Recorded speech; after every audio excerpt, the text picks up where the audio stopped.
Push. Down. Up. Up. Push. Down. Up. Up. Push. Down. Up. Up. We should have champagne every time we bleed brake.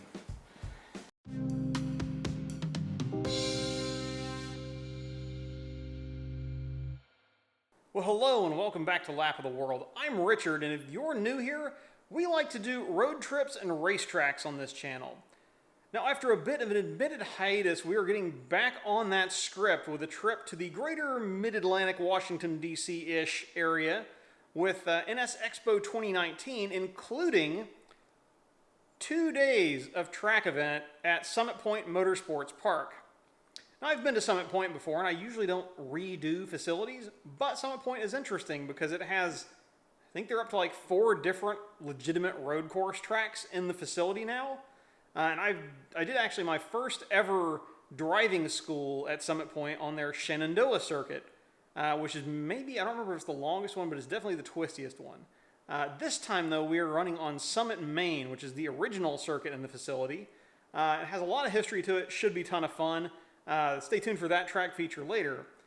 Today, though, what we're doing is getting the NSX ready for the track via a pre-track tech inspection. So, we have borrowed a tech form to accomplish that from Chin Motorsports, who is actually administering the track event at NS Expo this year. If you haven't run with them, they're an awesome organization. They run a super tight, clean event every time. If you haven't run with them before, you're missing out. I'll drop a link in the description so you can look them up for any future track event needs. They run mostly East Coast, but they do venture, I know, at least as far west as Coda.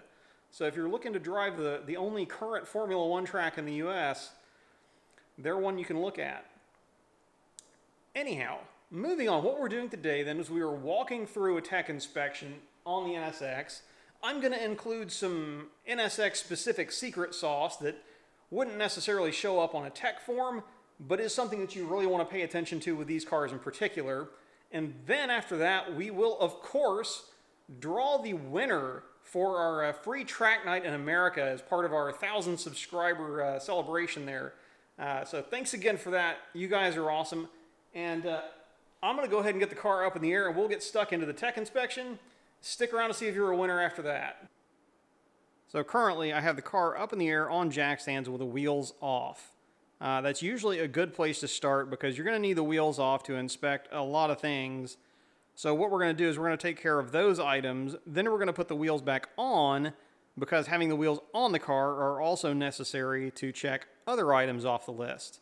So the first thing on the list is checking the brake fluid. And it's basically to see if it is clean and clear and new enough to not be saturated. As I've discussed before in another video, brake fluid is hydrophilic, so it absorbs water, and as it absorbs water, it becomes less effective as brake fluid. Heat is the enemy. If you boil, if it's too saturated and you're able to boil the water that's suspended in the fluid, then you're in trouble. So I think we are good there because Liz and I just finished bleeding the system and actually doing a bit of a purge.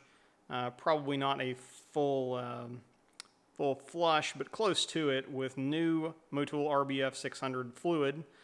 Now to accomplish that, usually what I'll do is I will take a turkey baster and I will suck the fluid out of this reservoir until it's nearly empty, but not quite empty. Then I will fill it with new fluid, and then I'll go around the car and bleed all of the calipers individually until I can tell that it is new fluid coming out. And that should mean we have at least a vast majority of new fluid in the system, and most critically, new fluid in the calipers, which is where we'll go next. So the next thing we're doing is we're looking at each caliper, and we're looking around the bleeder plug, as well as you want to look underneath. Looking underneath is where you're going to see any evidence of leakage. And if there is brake fluid leaking out of the seals, these calipers, I think you can still get kits to rebuild them, but that's definitely not something you want to play around with, because if you have a blowout in one of those seals, then you have basically half your brakes at that point. Looking at the rotors, you can see some pad smear and some wear patterns that indicate the very beginnings of thermal stress, but these are nowhere near the point of me being concerned about them at this point. So the rotors, I think, are good to go. The other thing, of course, that we're going to look at on the brakes are the pads. Now, the checklist specifies that they should be half pad or more. We are right at about a half a pad left. However, having tracked the NSX as much as I have, I know good and well that I can probably go the whole weekend plus any driving around Expo on the amount of pad I have left there without too much concern. But having said that, I am taking with me as a backup plan a brand new box of Hawk HP Plus pads in case I do need to replace them at some point over the week or the weekend.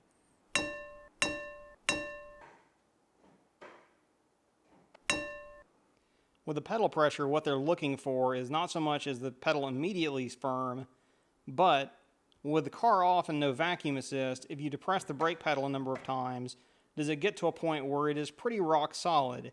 That indicates that there's no air in the system or any leakage in the interior of the master cylinder, which might indicate failed internal seals.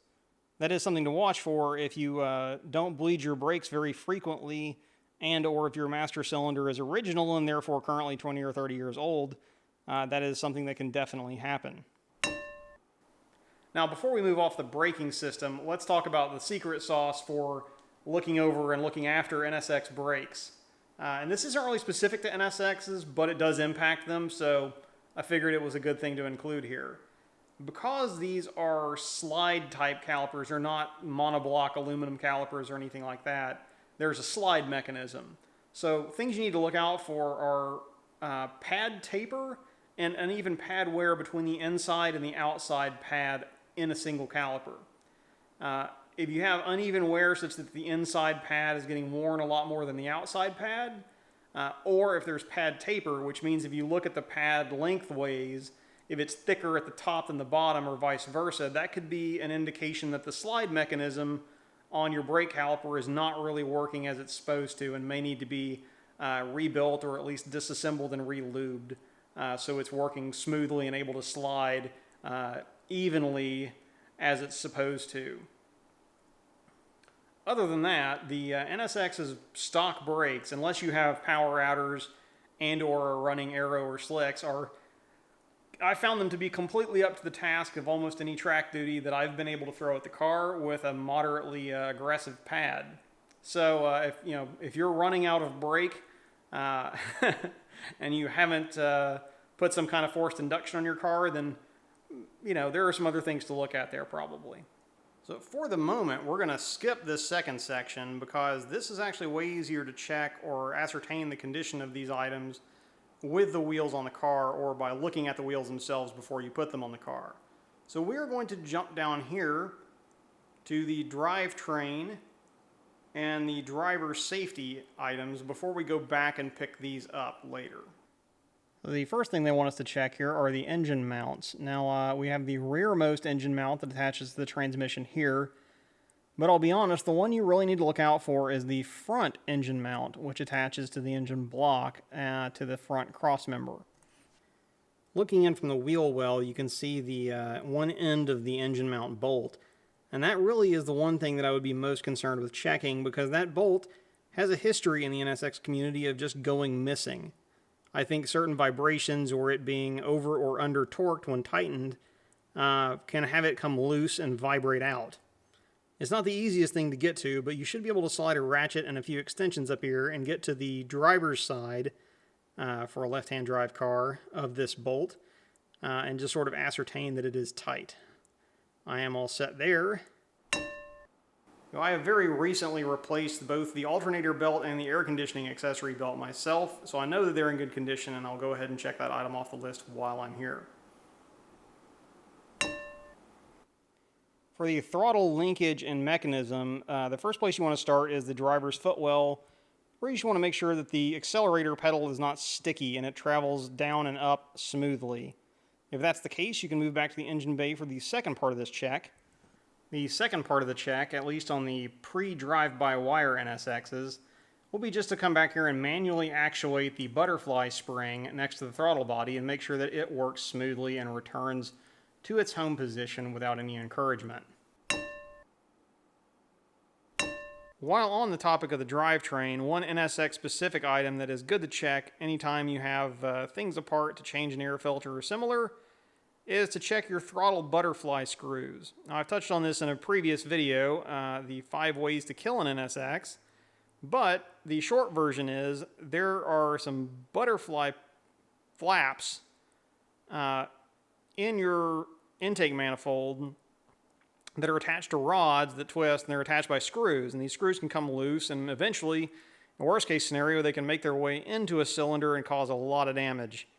The way you check them is just to run a bore scope in through your throttle body while it's cracked open and visually inspect them to make sure they're all in place and appear tight.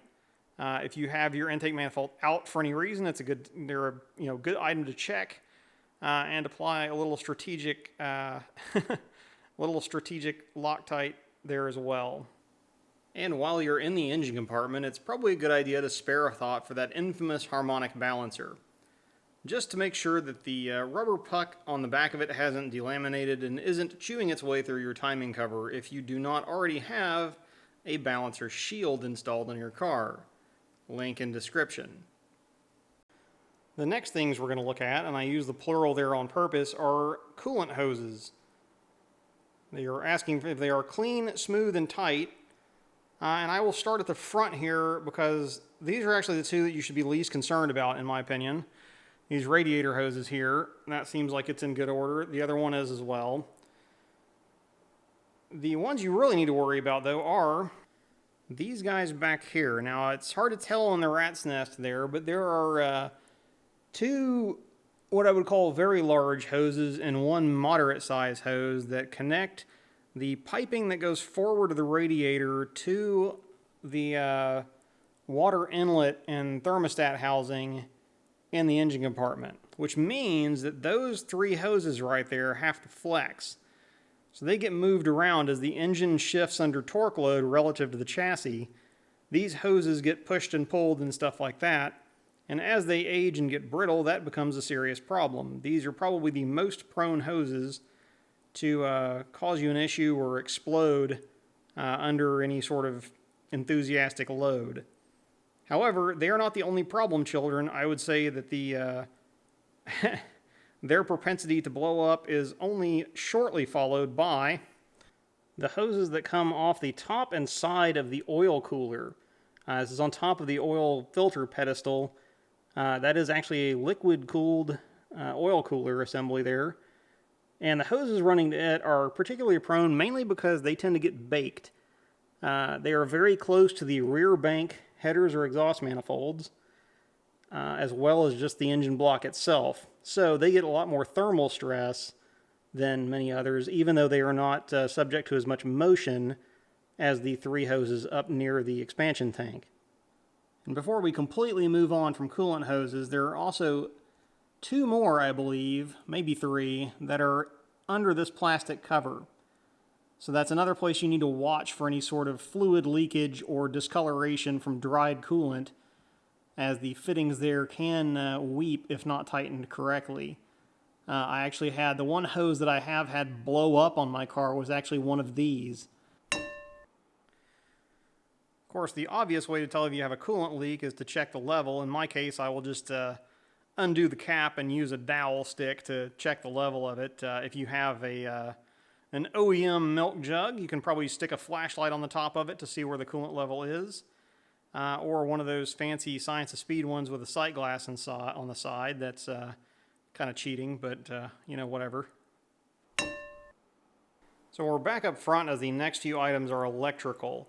The first one has some NSX secret sauce involved with it, so we'll go ahead and touch on that, and that is the battery. And the question is the battery secured? Mine, of course, is with the factory little bracket here. Now, one thing you have to keep in mind with this bracket, and mine is in a little bit of rough shape, the coating tends to wear off. It just does. It's kind of a notorious thing. It's easy to fix with a can of Plasti Dip, honestly. That's what I need to go back and touch mine up, as you can tell. But this is directional. It is very directional, and very importantly directional. Because you notice on the bar right here, there is no cutout. But if you look at this side near the positive terminal, there's a cutout. Now the way you mess this up is actually you flip this bracket upside down. And you have this cutout right here, or this flange right here, ends up coming in contact with the positive battery terminal. And if the coating is worn off of this, or if the coating gets worn off of this, or gets melted by the heat of this trying to arc to the metal underneath, that's a steel piece underneath there, it will then ground itself to the battery tray down there and light your car on fire. One of my, call him a good internet friend, Josh Clymer of Clymer's Carport, his car, when he took delivery of it, had an actual fire incident caused by simply having this piece upside down when the battery was replaced because the battery was dead. So definitely be careful of that. If you have the OEM battery mount, make sure the cutout is on the positive side and the positive battery terminal cannot in any way touch this crossbar. That's very important. The other wiring thing that the checklist says is all wiring loomed properly. Now I have a small rat's nest over here where I have replaced the ABS system, or updated it rather, with the Science of Speed 2001 Plus ABS system, which is highly recommended. And I've also had to replace the cruise control unit on my car once. But I have, where possible, I have re-loomed or re-wrapped all the wiring and or sealed all the affected ends that would still connect to anything, just to make sure that's not a hazard in any way. My engine bay, as you can see, while not being the prettiest engine bay by any stretch in the NSX community, the wiring is basically bone stock here and therefore not a hazard, any more so than it would be originally. Now, here again, I've driven the car very recently, and I know the clutch functions perfectly fine. The transmission has no leaks and shifts properly, and the drive axles also have no leak or play that I can detect. So I'm going to check those off the list. I also very recently replaced most of the exhaust system with a brand new item from Pride, and I'm pretty sure that's functioning properly. The CV joints are something that do warrant inspection, though, as the bands on these are sort of notorious for making bids for freedom. That's pretty universal across almost any car that has CV joints that are banded together like this. But you definitely want to check all of them, both outboard and inboard on both sides of the car. It looks like in my case I am good, so we'll check that one off the list as well. So before we touch on driver safety, I'm going to skip down to the other section and go ahead and check off what, again, I know works. I know the windshield has no big cracks in it. I know my wipers function correctly. And all of the rear view mirrors on the car are firmly attached.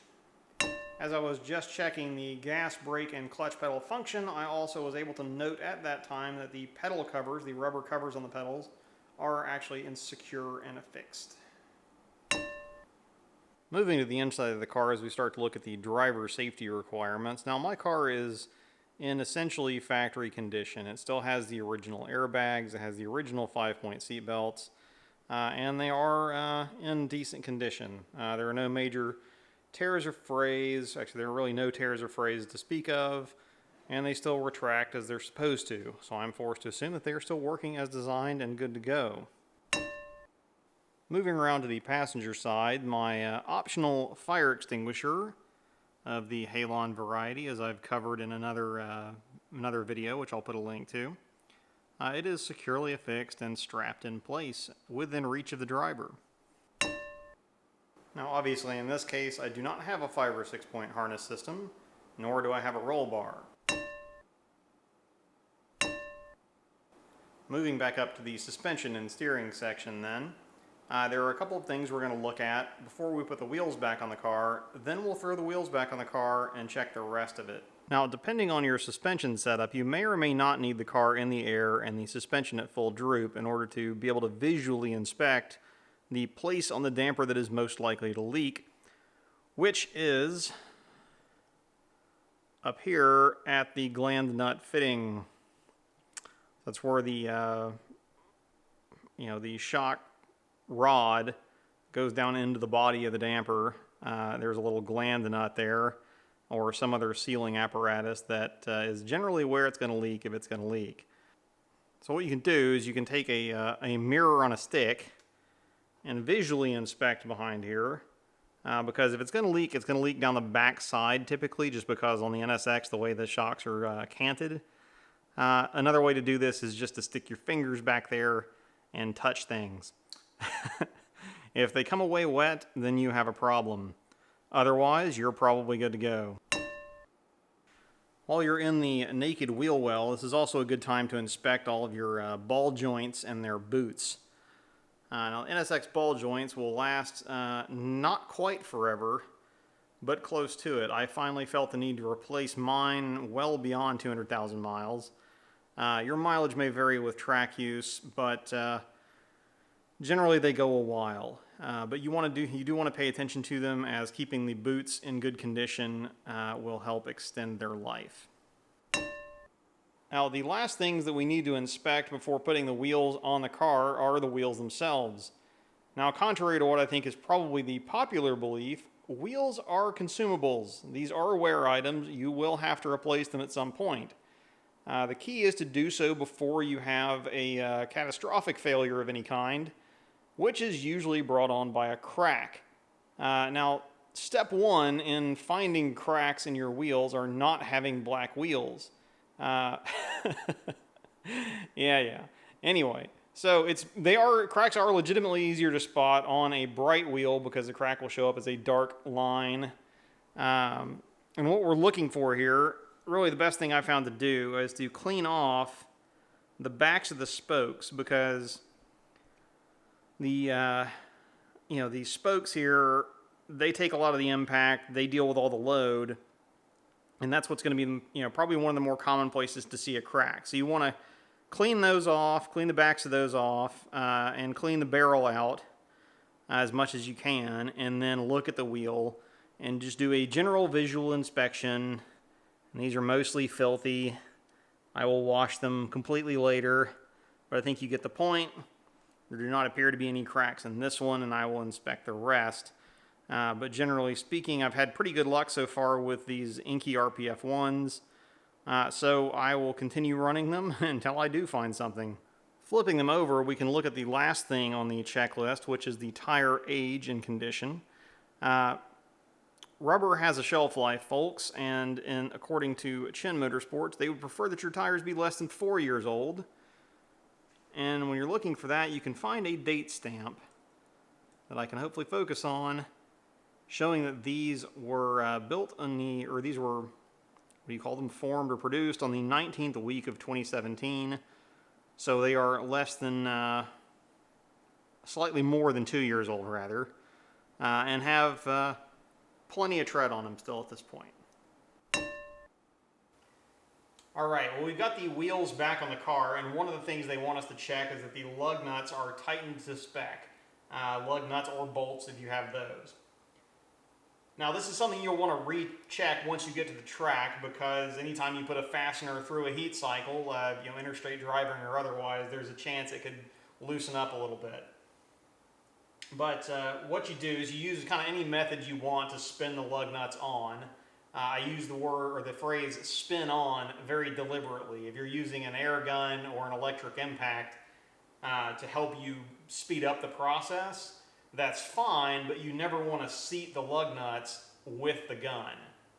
There's a chance that you could break something, they could tighten unevenly, any kind of damage. If you're using an air gun with high pressure, you could install a wheel tight enough that you couldn't get it back off with hand tools on the side of the road were you to have an emergency. So, spin them on to the point of being snug, finger tight, whatever, and then go back with your torque wrench and actually set them to the appropriate torque spec using the star pattern that you're probably all very familiar with.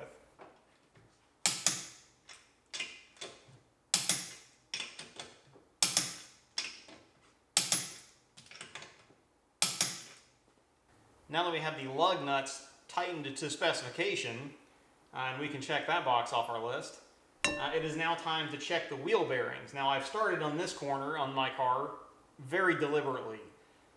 This is, as some of you may know, I just refer to it as the hateful wheel bearing.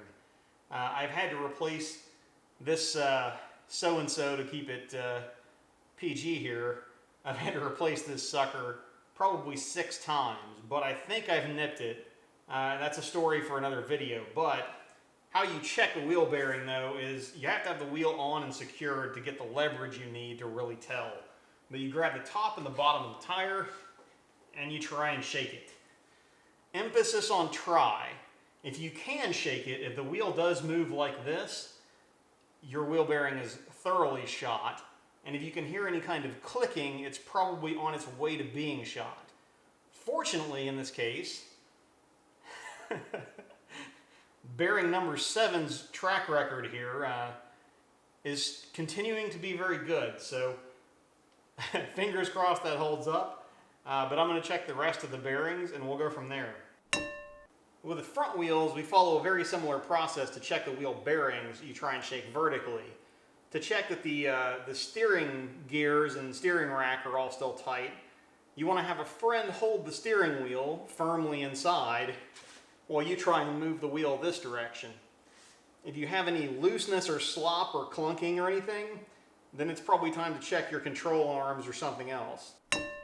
And that, my friends, wraps up our pre-track tech inspection on our now 280,500 mile Acura NSX. If this is something you enjoyed watching, let me know in the comments below or by clicking the like button. Always let me know if you want to see more of something on the channel or less of something for that matter. But anyway, we are currently out for a drive here to make sure everything still feels okay. So far so good, but also to, of course, announce the winner of our free track day.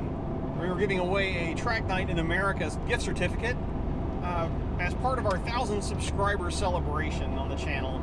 Now up to like 1,350, I think. You guys are awesome. But anyway, without further ado, if you are watching 25 Racing, that's 20 spelled out with a numeral 5 Racing, you are the winner. You get a free Track Night in America. Get in touch with me, richard@lapoftheworld.com, or DM me on Facebook or Instagram. If you're not following on Instagram, that's @lapoftheworld. You'll see some stuff there maybe before it hits the video because less editing required, of course. But anyway, 25 Racing are a lucky winner. For once, finally, somebody I don't know personally. The fix is not in, folks. I can tell by his YouTube channel, though, that does some time trial work with NASA in the I'm going to say northeastern-ish area, given what I've seen or watched there. Some nice reference videos for, I think, Pit Race I saw. So anyway, congratulations to 25 Racing again. Get in touch with me and we will hook you up. For now, though, I am going to circle back on my test drive, make sure everything is still buttoned back up, and get to kind of packing a little bit. Because next week, or actually in your case, tomorrow, Liz and I will start our sort of NS Expo vlogs that we do annually. So if you're not already subscribed, now is a great time because you're going to see a ton of track and NSX content coming up very shortly on the channel. For the meantime, though, I'm Richard. This is Lap of the World, and I will see you guys in the next video, if not at the track. Thing back here is obliterated. That's what she said?